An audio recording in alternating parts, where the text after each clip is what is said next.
सुना और पढ़ा कि लगभग जब 6 साल की उम्र थी आपकी, 6-7 साल की आप थी, उसी समय से शिव तांडव स्रोत वो आपको याद था, राम कथा आप कर रही थी, मतलब कहाँ से ये आया? मैंने राम कथा नहीं तो मैं मायरा करती थी, श्रीमद् भागवत। मैंने शिव तांडव, जी हाँ, मैंने उस उम्र में करी। पर ये मेरे परिवार की देन है कि हम बचपन से इसी माहौल में पले बड़े हैं। हमने भगवान के भजन, भगवान की स्तुतियां, भगवान की कहानियां ही सुनी है। तो ये याद होना, ये मेरा बड़प्पन या मेरा अच्छा काम नहीं, मेरे माँ बाप का है, जिन्होंने मुझे हर वक्त इसी माहौल से घिरा कर रखा। यानी कि आपके घर में हमेशा भजन, कीर्तन और इस तरह की चीजें हुआ करती थी। कुछ बचपन की यादें, कुछ ऐसी चीजें जो दर्शकों को पता ना हो, लोगों को कुछ पता ना हो, आप कुछ शेयर करना चाहें? काफी कुछ नहीं पता, क्योंकि मैं प्राइवेट लाइफ बाहर नहीं रखती अपनी, तो मुझे नहीं पता कि खास बात क्या। पर मैं हमेशा कहती हूँ कि मेरी जिंदगी में भगवान का जुड़ाव मेरे पेरेंट्स की देन है, मेरे दादा दादी, मेरे नाना नानी की देन है।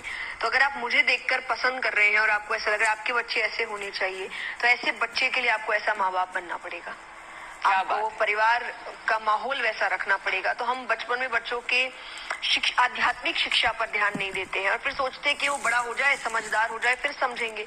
और समझदार होने के बाद वो आपको समझदार नहीं समझता कि वो आपकी बात माने या वो आप जो बोले वो करे। तो जरूरी है बचपन में वो संस्कार दिए जाए जो मुझे दिए गए, और शायद उसी के कारण मैं आज यहाँ पर हूँ। यूजुअली खास करके आपके जनरेशन के जो लोग हैं, हमारे जनरेशन के लोग हैं, बीकॉम ऑनर्स, आपने जहां तक पढ़ाई की बात करें तो वो आपने किया। उसके बाद यूजुअली वो कॉर्पोरेट लाइफ में कहीं जाना चाहते हैं, या फिर सोशल मीडिया में आप भी जिस तरह से एक्टिव है बहुत ज्यादा, तो आप देखते होंगे कि आजकल पसंद बहुत अलग अलग है आज का जो यूथ है उसका। लेकिन आध्यात्मिक जुड़ाव और साथ ही साथ इसे ही अपना प्रोफेशन बना लेना, ये आपने कैसे सोचा? बिल्कुल भी सोच समझ के कुछ नहीं किया, क्योंकि जैसा आपने भी अभी कहा और ये बात पता भी है सबको कि मैंने शुरुआत 6 साल की उम्र में की। 6 साल का बच्चा नहीं सोचता कुछ, तो वो मेरी अच्छाई थी कि मैंने उस उम्र में जिस मेंटालिटी के साथ काम की, बिना सोचे कि ये मेरा फायदा हो सकता है, ऐसा मेरा फायदा हो सकता है, मैंने आज भी नहीं सोचा। मुझे काम अच्छा लगता है, मुझे ऐसा लगता है ये पहुंचेगा तो लोगों के साथ कुछ अच्छा होगा, उनकी लाइफ को ट्रांसफॉर्म करने का एक नया जरिया बन सकता है। बाकी फायदा कितना होगा वो मैं उस पर छोड़ती हूँ कि मेरे काम में ईमानदारी है, मेरी मेहनत है, फायदा मेरा कितना कराना है आप देखिए। यानी कि जब प्रीत उससे लग गई हो, हाँ, तो फिर क्या बात तो फिर फायदा वो कराते हैं आपको, और फायदा होता है। तो जब उनकी बात निकल ही चुकी है और आप बहुत ही मधुर बोलती भी हैं, बहुत ही मधुर गाती भी हैं, लोग झूमते भी हैं, तो हमको सुनना चाहेंगे आपसे। चलिए, मैं आपको मेरा पसंदीदा, मैं हर जगह मोस्टली यही गाती हूँ, क्योंकि मुझे लगता है मेरी जिंदगी की कहानी इस भजन में है। बिल्कुल। मेरा आपकी कृपा से सब काम हो रहा है, करते हो तुम कन्हैया, मेरा नाम हो रहा है। मेरा आपकी कृपा से सब काम हो रहा है। क्या बात, मतलब वाकई कोई मंत्र मुग्ध ना हो जाए ऐसा हो ही नहीं सकता। और मुझे लगता है कि ये भी कन्हैया की और राधा रानी का ही आशीर्वाद है आप पर कि आप इतना मधुर, इतना मीठा गाती हैं। इसके अलावा मुझे तो रुकने का मन नहीं कर रहा, तो एक मेरा भी ये फेवरेट है, जरा जिससे हमने शुरुआत की थी, जरा आप वो गुनगुना दे तो। मीठे रस से भरी, मीठे रस से भरी ओड़ी राधा रानी लागे, महारानी लागे, मने खारो खारो जमुना जीरो पानी लागे। वृंदावन से कितना लगाव, वहाँ आप कितनी बार गई हैं या फिर आपका रहना हुआ, क्योंकि आप तो राजस्थान से हैं? जी, वृंदावन से बहुत लगाव है, मैं काफी बार गई हूँ, और काफी का मतलब वैसे मैं 5 to 6 टाइम्स में गई भी हूँ।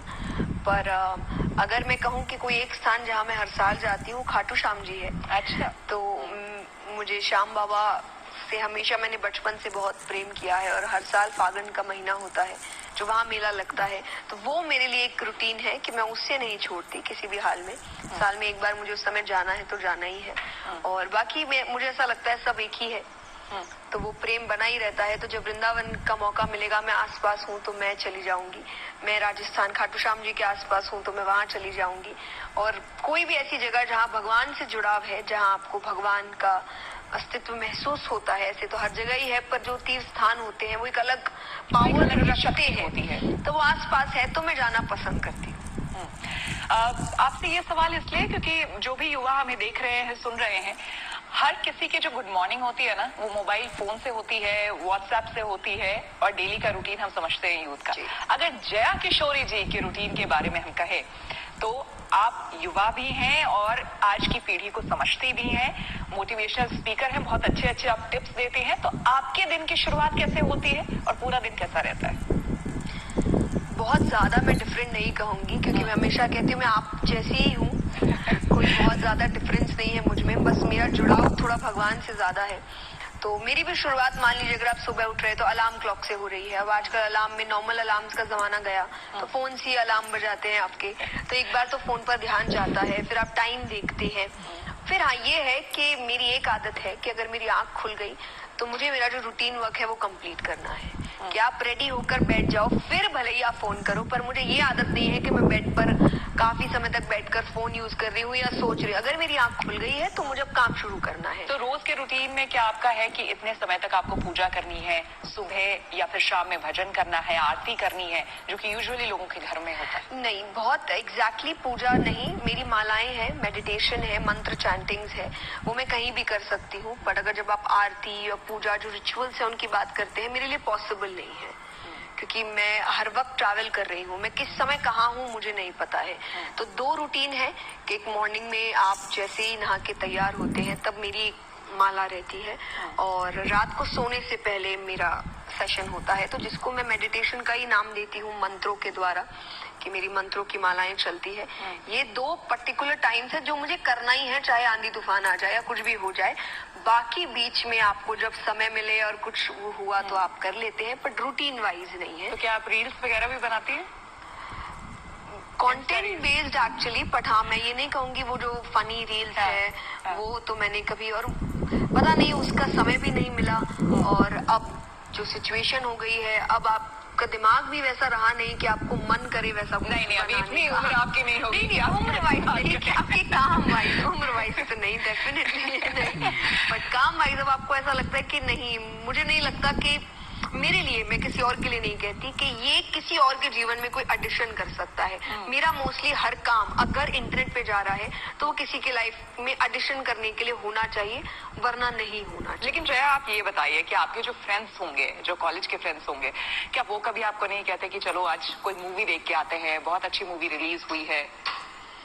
आई एम लकी इनफ कि मेरे दोस्त बहुत अंडरस्टैंडिंग है, उन्हें पता है मेरी कुछ लिमिटेशंस है, और मैं ये नहीं कहूंगी मैं कभी नहीं गई, बट मैं बहुत इग्नोर करती हूँ बाहर इस तरीके से जाना, क्योंकि मैंने हमेशा मूवीज देखती हैं कि नहीं? हाँ हाँ, बिल्कुल बिल्कुल देखती हूँ। अभी रिसेंट कौन सी मूवी देखी आपने? रिसेंट वक्त हो गया। हाँ, मैं बहुत टाइम से ट्रैवल कर रही हूँ, तो मैंने रिसेंटली अभी कुछ जल्दी से तो नहीं देखी है, मुझे इसलिए याद नहीं आ रहा है, क्योंकि हमारी कोशिश रहती है कि हम 4 ही है परिवार में, तो हम कोशिश करें हम जो भी देखें साथ देखें। अच्छा जी, बाकी आप एंटरटेनमेंट के लिए कभी वेब सीरीज है, ये फोन आपके हाथ में है तो आप कुछ ना कुछ देखते हैं, बट अगर आप प्रॉपर्ली कोई मूवी, अच्छी मूवी देखने की कोशिश कर रहे हैं तो हम कोशिश करते हैं फैमिली एक साथ बैठ कर देखें, तो उसका भी मौका हमें नहीं मिल पाया है।